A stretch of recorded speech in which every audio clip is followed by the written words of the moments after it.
Channel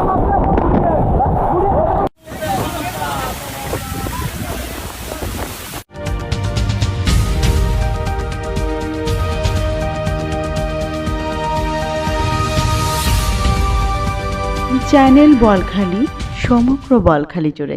চট্টগ্রামের বলখালীতে হঠাৎ বয়ে যাওয়া ঘূর্ণি বাতাসে লণ্ডভণ্ড হয়ে গেছে উপজেলার বিভিন্ন এলাকা।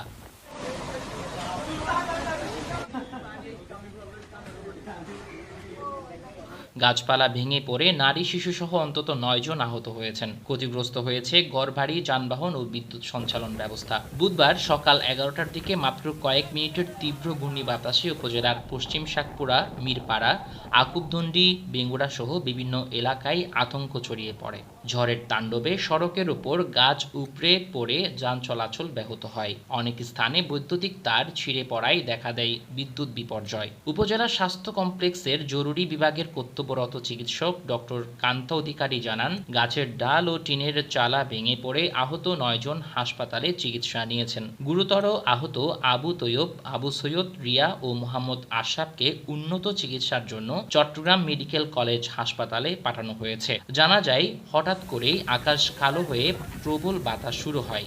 মুহূর্তেই বিভিন্ন স্থানে বড় বড় গাছ ভেঙে পড়ে।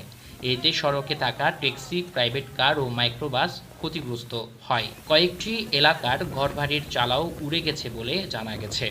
ঝড়ের পর ক্ষতিগ্রস্ত সড়ক থেকে গাছ সরাতে কাজ শুরু করেছে স্থানীয় লোকজন ও সংশ্লিষ্ট কর্তৃপক্ষ।